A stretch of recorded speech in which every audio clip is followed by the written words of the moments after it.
Silong lagila na lang zinge Itin patining kagel Sumanang luka nga lalin Kaumzi ng bukangay Isalawa kimay tuing kinutitin Kung lelong sana Kentulal kong hiti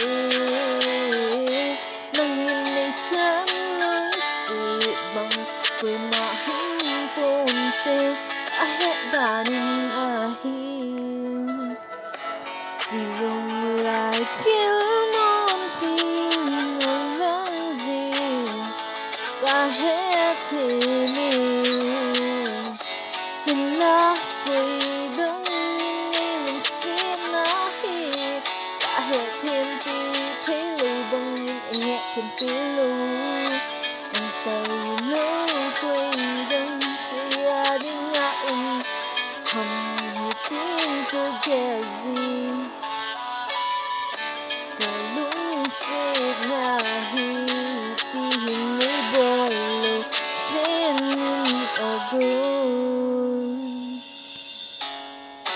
Kamuni apat patin yung kagel Nang maunahi chamzing kalong lagila Sumay kimlaan na kamuluting Ano mo zin kahingay zivalim Nanging neheto sa in